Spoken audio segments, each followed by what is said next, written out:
This day and age, we don't have to rely on those traditional mechanisms by which to market your product. Other countries, certain things, especially agriculture, is planned. One of the biggest challenges for us, and I would think other manufacturers as well, is meeting the demand.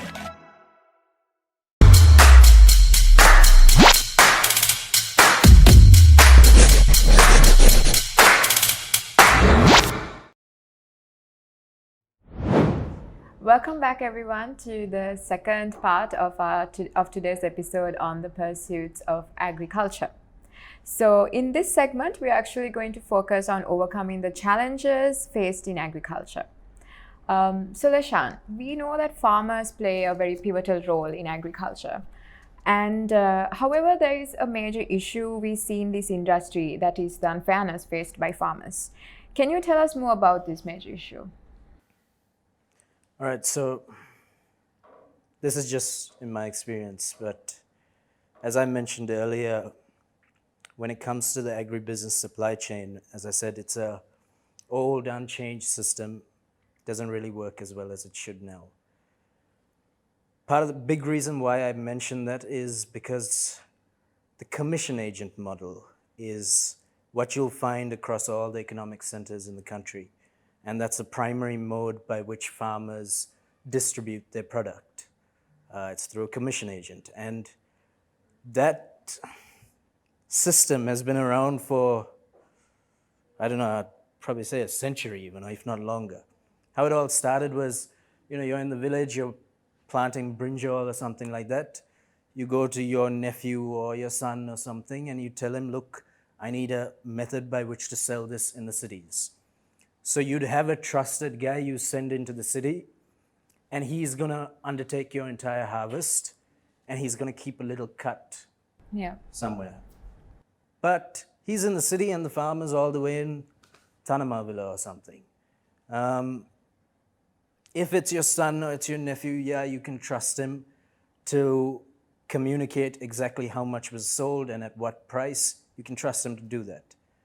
Nowadays, the economy has grown, there's a much larger population. A farmer doesn't always have the luxury of relying on a son or a nephew or a relative to go and distribute his product. Very often what happens is, some villager, some guy in the village, some friend of his says, go to this guy or go to that guy. Actually, just earlier I was speaking to Theshan and I was going to recommend him some other guy. But the fact of the matter is, when these guys go into the market and how a commission agent model works is, they charge a certain fee, usually about 5% per, $5 per kilo or something like that, and they pay another $10 per kilo to the transporter, based on what is actually sold. So, because of a huge lack of transparency between the farmer and what goes on in the market guy can easily manipulate how much of a farmer's harvest is actually sold. So if you send him 40 tons, it's very easy for that trader to come to the farmer and say, look, I only sold 30 tons. There goes your farm gate earnings, it goes down. The farmer also has no idea at what price the product is moving.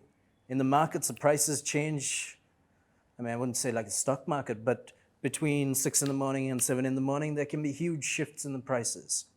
Is the farmer actually getting the upside when supply is down and demand's high? Very unlikely. So a commission agent, this model is amazing actually as a business, because a commission agent never actually takes a loss. He sells what he can sell. If he can't sell it, there's no loss to him. It's only a loss to the farmer.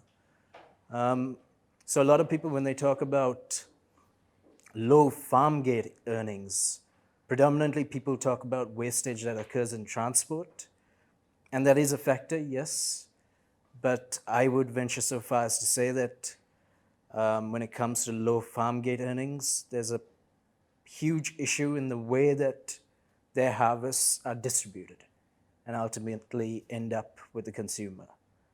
So I would say that's probably the big issue surrounding farmers. So in this day and age, we don't have to rely on those traditional mechanisms by which to market your product. In other countries, even in India and Africa, farmers have access to multiple distribution channels. Over here, we don't have that. And as the young ones, I guess we should try and promote those kind of solutions. So that's part of what we're working on with what I do. And I hope others get involved as well. Because there's a lot you can do there.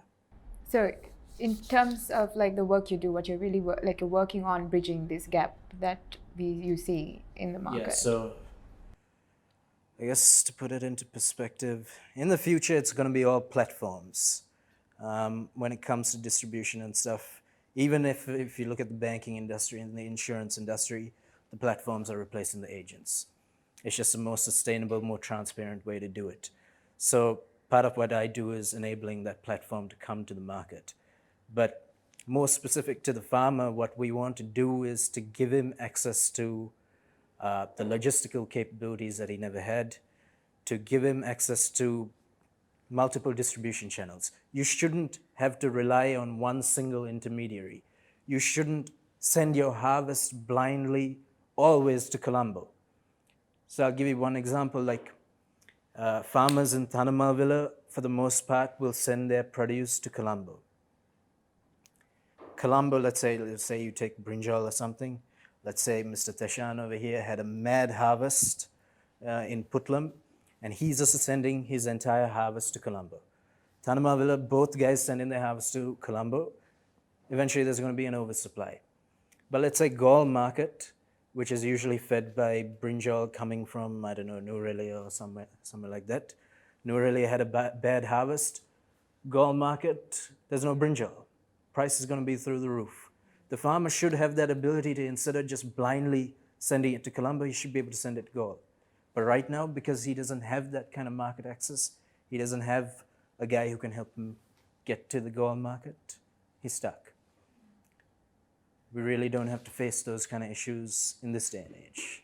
So it's rather that farmers really don't have access to this kind of knowledge or data that is kind of affecting. They don't have, so for one, like a lot of farmers won't have the logistical capabilities to take their harvest to market. Okay. So that's, I guess, the first thing that first issue a farmer will face. But also they don't know who to contact to put it into Gaul market. It's not like they're going to go to Gaul market and sit there all day until 40 tons are sold, you know. But perhaps they should. Plus, just wanted to add something, as Leshan mentioned, the oversupply. Yeah. So that happens. And again, a main reason why the oversupply happens is the knowledge, because they don't know when and at what time they should plant a particular stuff. If I touch upon turmeric, yeah, you must be knowing about a couple of years back. So During COVID, During COVID, the price was skyrocketing, and all the farmers jumped into it, and even non-farmers. Yeah. They became farmers temporarily. yeah. Started There's an opportunity for them. Yes, started growing turmeric. Now it's oversupplied, and now the price is about 20 rupees. Yeah, correct me if I'm wrong. Yeah. So I think fundamentally a lot of farmers, especially across the older generation, they just farm. They just grow the thing. They most often don't even get involved in the harvesting aspects, and they pay very little attention to marketing and distribution. But especially the younger ones, like, it can be really lucrative if you time it right. Yes. Like, we knew a farmer in Uncontrollable who was growing tomatoes and stuff like that. He timed it right on his harvest. He took home close to 40 mil.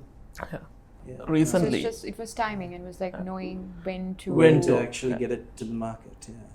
Which is something everyone doesn't really pay attention to. Yeah. Plus, again, another point actually, like, as you mentioned, in other countries, certain things, especially agriculture, is planned.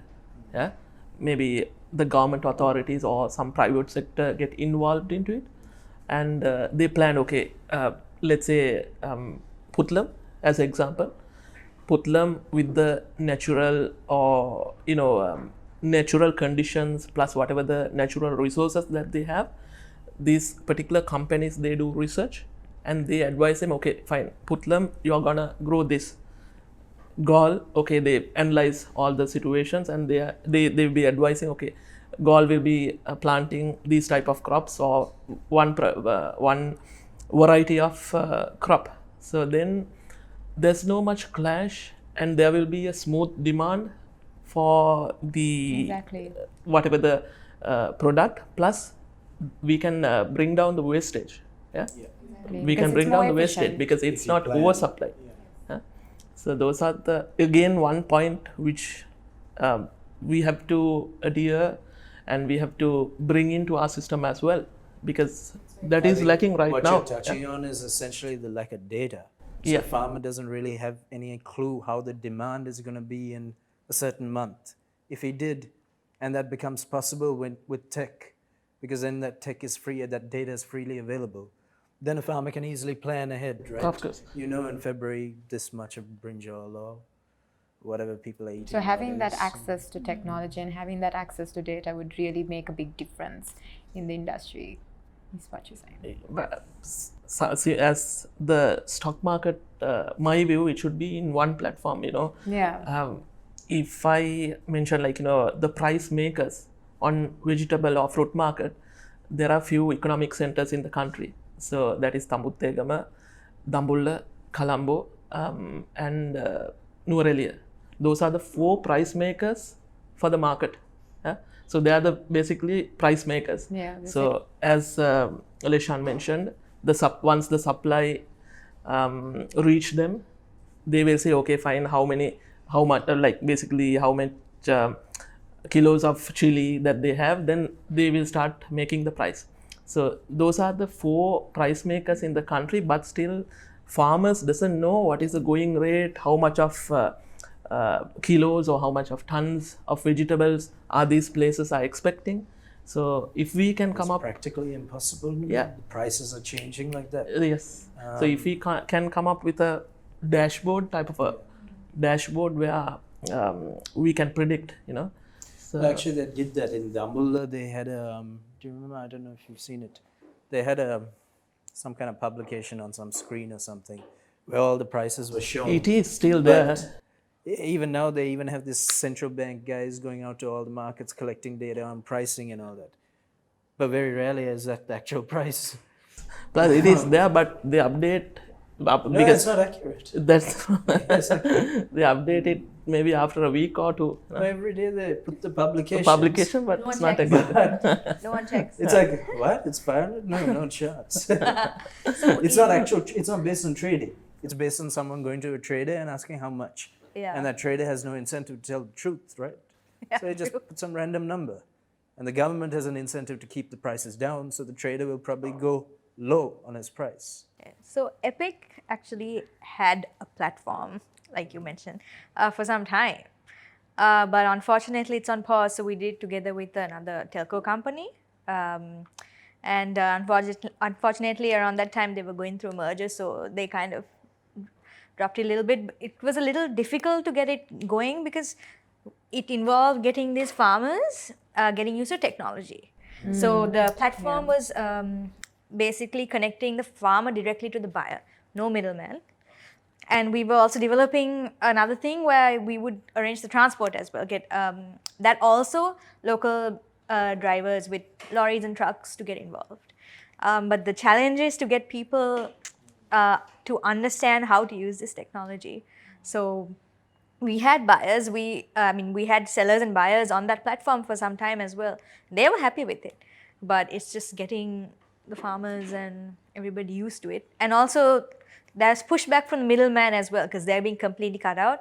And the good thing about that is the cost is less. The costs are less because you don't have to give the middleman his cut.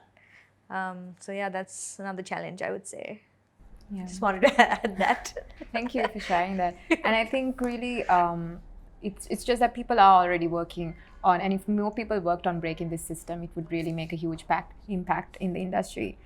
So Nethmie, you actually, from a manufacturing and sourcing point of view, what are a few of the major challenges that you'd say you have faced also? Okay, so one of the biggest challenges for us and I would think other manufacturers as well, is meeting the demand for spices specifically, locally, but also globally, especially if you're getting into the export market, which we are hoping to get into. So the one issue with that is obviously the constraint of land. So we don't have enough land to grow these spices to meet that demand. So the solution for that challenge would be to buy land, which is a huge Investment. investment. But also, or else it would be to source, to buy it from outside. Which over there's a second challenge where everybody nowadays complains that a lot of these sellers are not selling good quality products. Like, so the end result is that a lot of these, spices that are in the market are not up to standard. And it's a common complaint that I've heard personally from my friends and family. So, number one, what we do or we plan to do at Epic Green is to provide technology and education to growers near us, near our land and factory. So that in the hopes that they will give us that yield once they produce this quality produce yield. So then we'd buy it off them, and then we'd help. It'll help us reach that demand, that growing demand. And the second thing is we have to come to Colombo or other places if we want to source items that we can't grow there or that we can't find there in a good number. So, for example, we do chili powder, and as you know, it's very low in supply. Only a few people grow it here. Expensive. So we bring it down from India, Pakistan, Bangladesh. I think Bangladesh. I'm not sure about that. But so we actually come to Colombo, and we go and search, and we can't order from someone directly because we have to check the quality. Otherwise, you can't trust. So that's the other thing. So we come here, we choose what we want, and then we take it and we go back. So hopefully, this outgrower thing where we help the people around us improve their yield is the way to go. Cool. Yeah. And I think that is a very, very innovative solution, and hopefully it will have some very good outcomes. Of course, it's a big cost, so it has to be done slowly, but we're hoping that, it's good for everyone, right? It's good for them, it's good for us. Yeah, both parties are Yeah. benefiting from it. Exactly. Well, thank you so much for sharing that, Nethmie. And so Theshan, I'm sure becoming a full-time farmer would have been quite a challenging task for you. Can you kind of tell us how that has been for you, and have you kind of overcome few of the challenges you faced? So, if I touch upon my personal challenges to become a full-time farmer, I have two types. That is controllable and uncontrollable. So my biggest controllable challenge was to give up on my fixed income white collar job and to become a farmer. Yeah. So it was a huge risk at that point.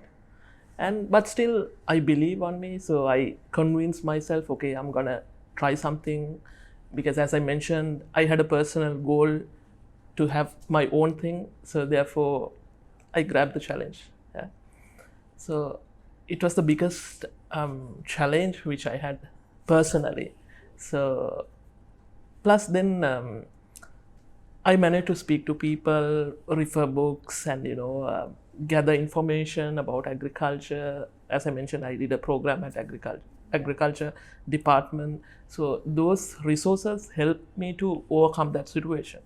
So right now, I'm in the right track, right direction. So still learning, in the curve learning, education, you will never finish doing education, there's a lot to learn, because we are, for some reason, we are focused only in one area. But if you look at the web, or if you try to look at new practices which is happening overseas, like, there are a lot of massive things to grab. Yeah. So our practices, like, still we are following, I'm not criticizing our old practices, but still, we are following some old practices which had been coming from for the last 2-3 decades, or more than that, old practices.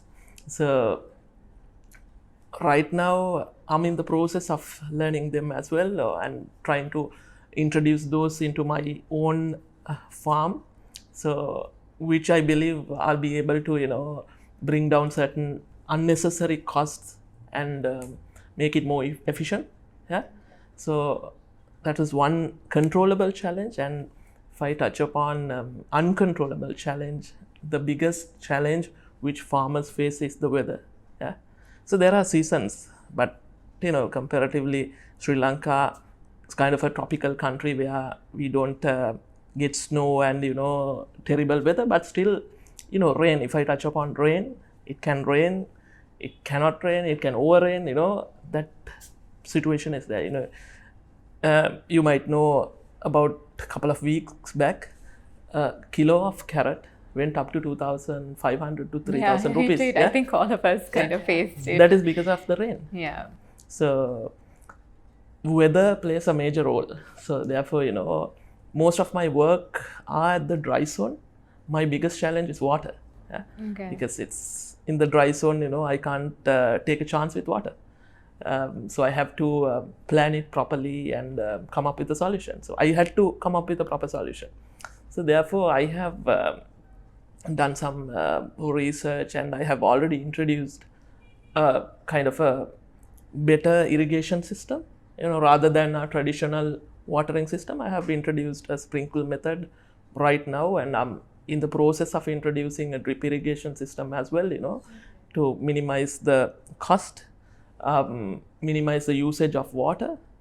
And those are the one of the major challenge which farmers face right now. There are more challenges as well, pest issues like rabbits, porcupines, even elephants are there, and monkeys, though the government is trying to send the monkeys overseas, but still yesterday I saw an article, a news, they're gonna issue guns. No, they're gonna issue guns to kill monkeys. You Yeah, have it issues was- with peacocks? As well, yes. Yeah. Because we have green chili. So these peacocks, they come and destroy the flowers. Right. They destroy the flower, plus destroy the entire tree actually. Because Man, now there's peacocks in Colombo. Oh, yeah. Yeah, I saw there's peacocks on our balcony. oh, wow. Yes, down our road too. It's, We should start exporting peacocks. of course. It's very challenging, but end of the day, still everybody should live. Not only human, it should be a win-win situation and a balanced situation. How would you say you kind of safeguard your crop or from like the animals especially? There are practices like, we can implement an electric fence. Yeah? Okay. So plus there are nets type of thing, like you might have seen fish net, something similar to that. We can cover the entire area with that net. None of these animals are able to come through that. Huh? So of course, for huge animals like elephants, wild boar, those type of animals, you have to come up with an electric fence solution. So that is the only solution that we can give for elephants, of course. Yeah, but everybody should live. Yeah. Yeah. End of the day, if there is any challenge, there's always a solution. Solution is there. Yeah. You just have to focus and come up with a solution. So thank you for that. And with that, our second episode of The Pursuits of Agriculture has come to an end. And stay tuned for our third episode. Thank you. If you enjoyed that video, make sure to like and subscribe to the GEP YouTube channel. And we also have a bunch of very interesting practical short courses which are related to the episodes from the podcast. So stay tuned.